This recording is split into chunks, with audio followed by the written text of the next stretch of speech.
मध्य प्रदेश के नतीजे आने के बाद उपचुनाव के और जोर आजमाइश हो रही है। बांकीपुर दतिया, क्या ये खतरे की घंटी है? विरोधी ये बात कह रहे हैं। तस्वीर में आपको बताऊं, प्रशांत किशोर की जीत के बाद विपक्ष बेशक यहां कोई बड़ी जीत ना हासिल कर पाया हो, लेकिन विपक्ष का बड़ा हिस्सा प्रशांत किशोर की जीत में ही अपनी जीत तलाश रहा।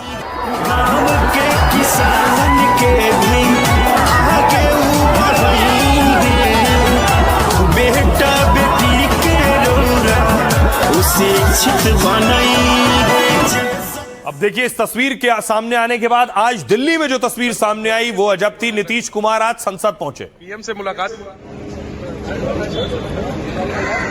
सर कुछ बोलेंगे बांकीपुर रिजल्ट? पीएम से मुलाकात भी हुई आपकी?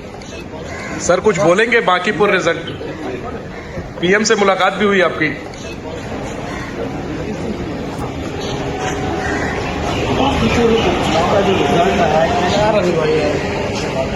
आप सुन रहे हैं, नीतीश कुमार वहां पहुंचे। एनडीटीवी रिपोर्टर जैनेंद्र ने उनसे सवाल पूछा है कि बांकीपुर के नतीजे के बाद पहुंचे हैं आप, पीएम मोदी से मुलाकात हुई? पीएम से मुलाकात भी हुई आपकी?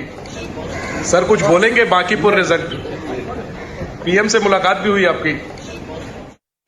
तो नीतीश कुमार प्रधानमंत्री नरेंद्र मोदी से क्यों मिलने गए, इसके बाद अटकलों का बाजार गर्म हो गया। यह तस्वीर आप देख रहे हैं।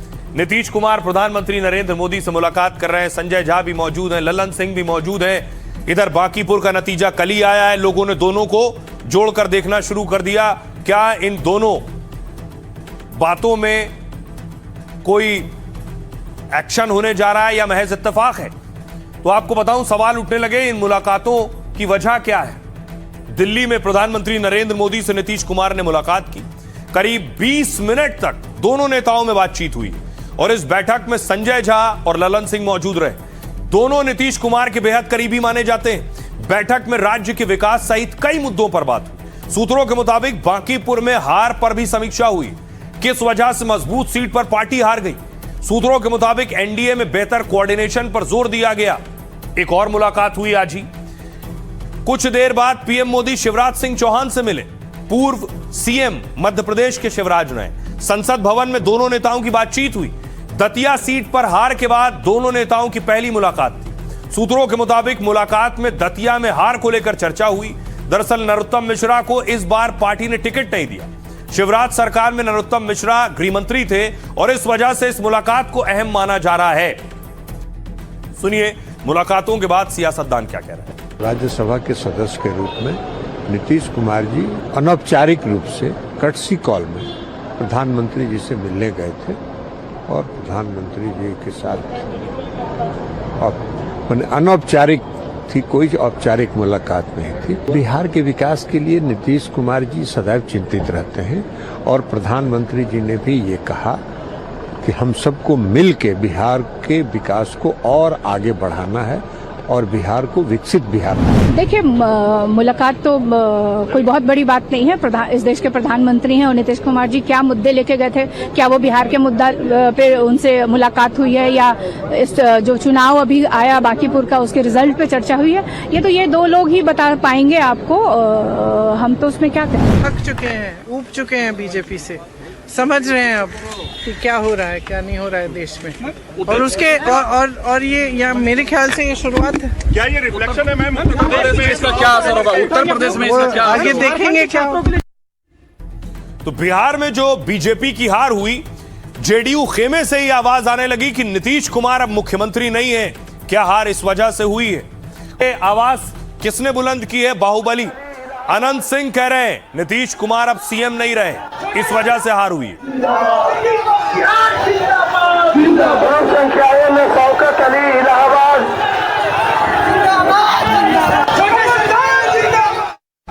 अब देखिए बांकीपुर हार में जेडीयू आखिर क्या नाराज है।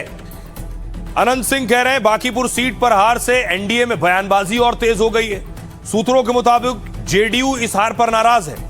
बांकीपुर उपचुनाव नीतीश के चेहरे के बगैर लड़ा गया, अनंत सिंह कह रहे हैं। बिना नीतीश के चेहरे की वजह से यह नतीजा आया है।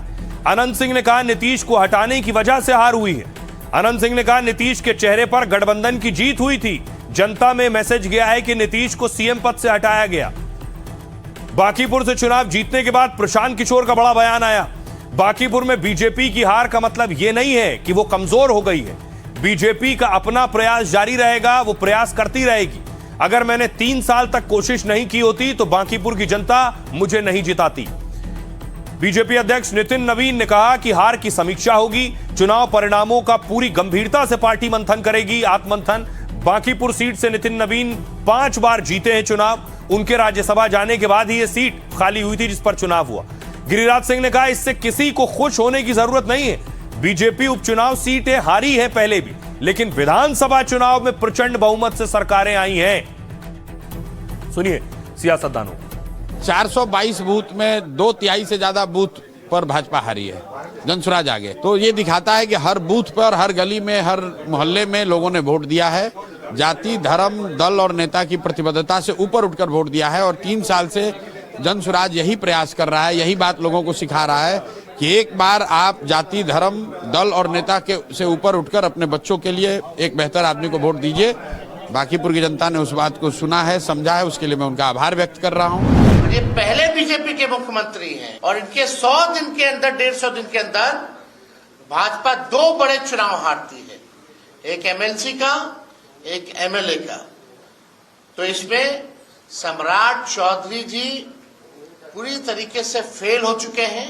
हम आप ही से पूछते हैं कि 150 दिन में सम्राट चौधरी जी का एक काम आप गिना दीजिए, जो एक काम उन्होंने किया। अभी जहां भी इलेक्शन होगा तो हाल ही होगा। पब्लिक का गुस्सा है कि मुख्यमंत्री बनाते हैं केकड़ा, बना देता है केकड़ा। हाँ, पब्लिक नाराज है कि हम लोग वोट केकर नाम पर देते हैं और बीच में ऊपर अपना बदला बदली करता है। इसमें नेता कोई नहीं जीतता, हारता है। जनता जिसको जितवाता हो जीतता है। नीतीश कुमार के सगरों चर्चा पब्लिक में यह है कि नीतीश कुमार के हम लोग वोट दिए, नीतीश कुमार के बीच में हटा दिया।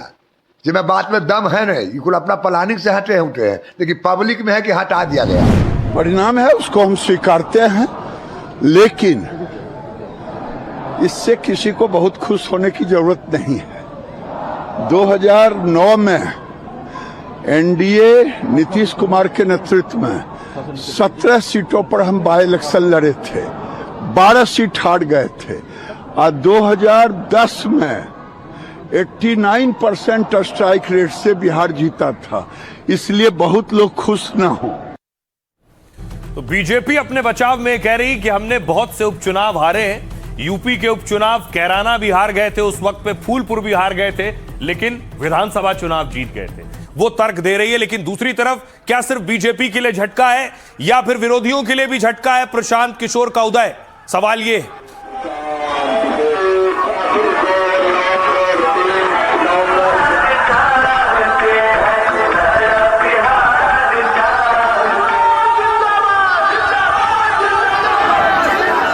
अब देखिए, आपको बताऊं कि आखिर किसके लिए खतरे की घंटी है ये। बांकीपुर से चुनाव जीते प्रशांत किशोर।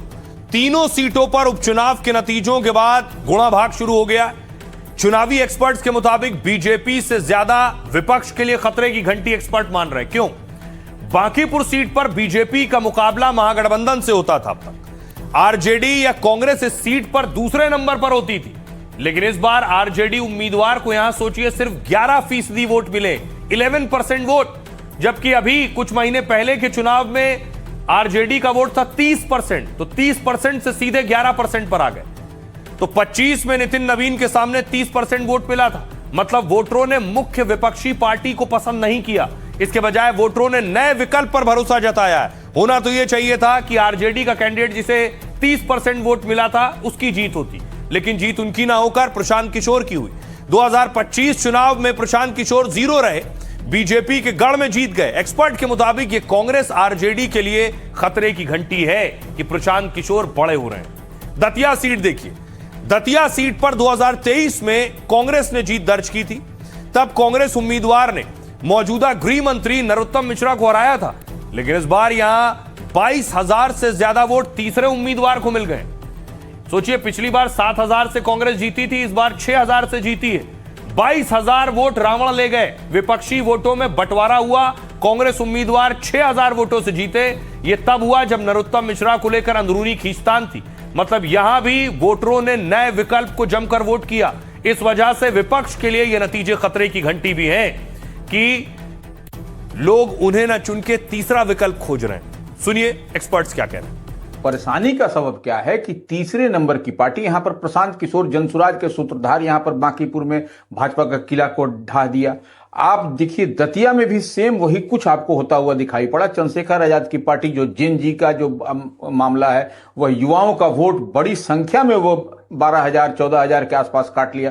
तो ये निश्चित रूप से ये परेशानी विपक्ष के लिए भी है और रूलिंग पार्टी सत्तारूढ़ दल के लिए भी यह चिंता का विषय है कि किस तरीके से बांकीपुर का किला ढहा और जो परंपरागत सीट रही दतिया का मध्य प्रदेश वाली वह सीट भी उपचुनाव में वह हारती हुई भारतीय जनता पार्टी को दिखाई पड़ी। तो यह निश्चित रूप से Bharatiya Janata party double engine की सरकार कह लीजिए, बिहार में देख लीजिए या मध्य प्रदेश में देख लीजिए, यह चिंता का विषय है। अब सोचिए बात दतिया की हो रही है, दतिया भी हारी बीजेपी, लेकिन अब सवाल ये दतिया पर मंथन हो रहा है कि मध्य प्रदेश में पूर्व गृह मंत्री की सीट फिर कैसे हार गए, किसने गड़बड़ किया है। तो अब सवाल उठ रहे हैं, क्या कोई भीतरघात था, क्या अंदरूनी लड़ाई थी जिसकी वजह से बीजेपी ये सीट हार गई।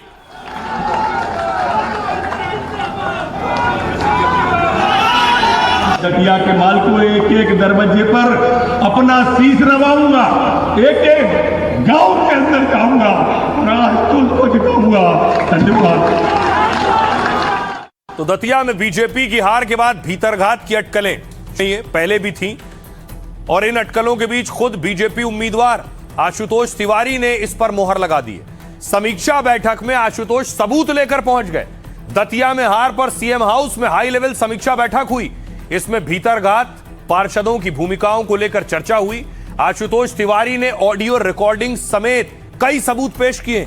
मुख्यमंत्री निवास पर इस बैठक में कई बड़े नेता मौजूद थे। हार की वजहों को जानने के लिए हर पहलू की समीक्षा हो रही। कुछ पार्षदों के पार्टी के खिलाफ काम करने का आरोप लगा, कुछ जनप्रतिनिधियों के हराने में भूमिका निभाने का दावा किया गया। बैठक के बाद हार को लेकर एक विस्तृत रिपोर्ट तैयार की जा रही है। सूत्रों के मुताबिक यह रिपोर्ट पार्टी के शीर्ष नेतृत्व को भेजी जाएगी। कुछ जिम्मेदार पदाधिकारियों और नेताओं के खिलाफ कार्रवाई की बात है, लेकिन इस पर अंतिम फैसला केंद्रीय नेतृत्व को ही लेना है। सुनिए सियासतदान क्या कुछ कह रहे हैं इस हार पर। राजनीति का क्षेत्र है, राजनीति के क्षेत्र में बहुत सारे ऐसी बातें होती हैं जो आप भी जानते हैं, पर उन सवालों का भी जवाब आएगा, आप निश्चिंत रहिए। नरोत्तम मिश्रा ने भीतरघात किया आपके साथ, किसी भी आप उनका पोलिंग बूथ वो हारे, जिला मुझे पता नहीं है, लेकिन कांग्रेस के एक लीडर का बयान तो आया है, नेतृत्व संज्ञान में लेगा, इस पर मुझे कोई प्रतिक्रिया देनी है। कार्यकर्ताओं में उत्साह है, खुशी है, सब माला लेके आ रहे हैं स्वागत करने और जीत की खुशी है और जिम्मेदारियों का एहसास है, उसकी चिंता भी है। प्रशासन पे मैं दबाव बनाऊंगा, हमारे युवकों का भविष्य खराब हो रहा है, तो सबसे पहले वो है, उसके बाद आपसी सद्भाव स्थापित करना, ये मेरी प्राथमिकता रहेगी। अरे दतिया की तो बतिया ही मत करो, बात ही मत करो आप। हमें खुशी है कि दतिया की जनता ने और समाजवादी कार्यकर्ताओं ने जिम्मेदारी से साथ दिया इंडिया गठबंधन का। दोनों क्षेत्रों में एक दूसरे की रिश्तेदारियां हैं, तो जो मदद और सहयोग कर सकते थे हम लोगों ने।